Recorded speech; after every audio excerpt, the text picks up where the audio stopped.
Further down the road, some of the occupants in the car would be a city councilman, a church deacon, and a preacher.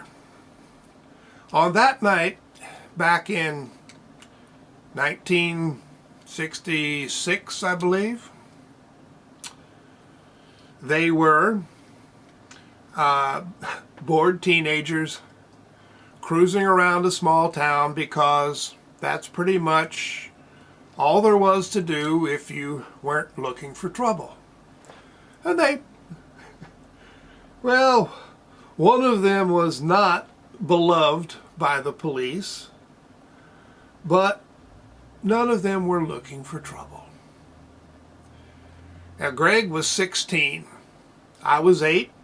I wasn't there at the time. Greg also had his first car, and it was a beauty. Oldsmobile Jetfire, with everything that you could have on the car to make it go faster. It was a teenager's dream built for nothing but speed. And earlier that day, the rest of the family had headed out of town to visit relatives, and for the very first time, Greg was allowed to stay home by himself. And Dad's last words were, "Don't get into any trouble." And if this were a movie, the next scene would cut to Greg driving in his Oldsmobile. It's not a movie. But the next scene cuts to Greg and his friends driving in the Oldsmobile with another carload of teenagers, getting along. It was night. They were driving up Brown Street, getting close to Kaiser Avenue where Brown Street dead ends. And there's just a little block building there with a spot where cars can park beside it. And there was a car parked there as they drove up Brown Street. As they made the turn, Greg's headlights kind of slashed across the car, and they could see the lights on top. And surprising silhouette of a state trooper's hat in the passenger seat. Not too worried, no more than a teenager might be. Both cars made the turn onto Brown Street, and the police car pulled out behind them. Maybe a little worry.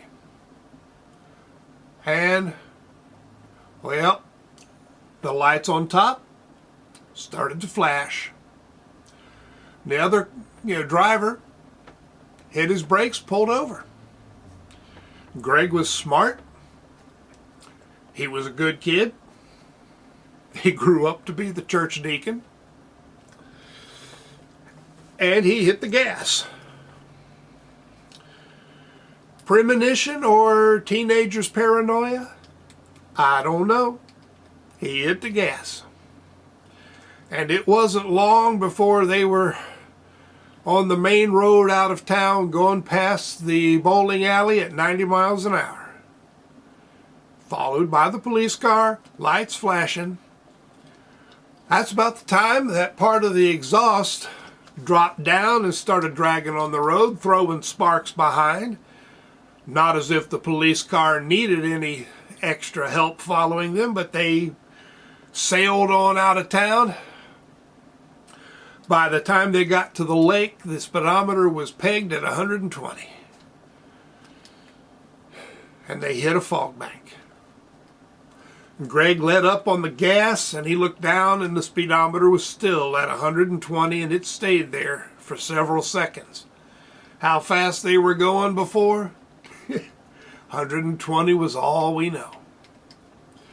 They finally came out of the fog bank. Greg looked in the mirror, and there was the police car coming out behind him, starting to fishtail. And Greg thought, "Oh God, I killed a cop." But he kept going. Well, by the time the police officer pulled the car out of that fishtail, Greg and his friends and the Jetfire were long gone. Next morning, we were home. Greg was in the bathroom singing the Bobby Fuller 4 hit, I Fought the Law and the Law Won. Greg's version was, I fought the law and I won, which was when a friend who'd been in the car came in and told him that the police were outside. Well, Dad and Greg went out to talk to the city cop and the state trooper. And as the city cop told the story, getting angrier as he told it, Dad listened, and then the cop got really angry when he pointed to the bullet holes in the fender of his car. Because as they had been driving 120 miles an hour, he had fired what he called warning shots over the Oldsmobile, and the wind at that speed had blown his gun down so that he shot his own car. Well, now it's funny. It made Dad more than mad. And it's a good thing Dad was a little older, because he had been known for a temper in his youth. And I don't know what would have happened. Of course, at that speed, if the warning shots had gone over the Oldsmobile, nobody would have heard him. And as easily as shooting his own fender, the officer could have shot the gas tank, the rear window, and any of the people inside. And that's when Dad cut a deal. And now, Dad really didn't try to keep us from doing something stupid. That, I think he kind of considered that our prerogative. If we did get in trouble, he did his best to keep it in the family. So, cut a deal that if the cop did not press charges against Greg, Dad wouldn't press charges against the cop. And as far as the law was concerned, that was the end of things. I was not privy to the conversation that Greg and Dad had after that. And I don't know, maybe if I'd been older, I would have asked him about it. But, or maybe I just had sense enough to leave it be. Eventually, the Oldsmobile, with all its fancy speed-enhancing gadgets, disappeared.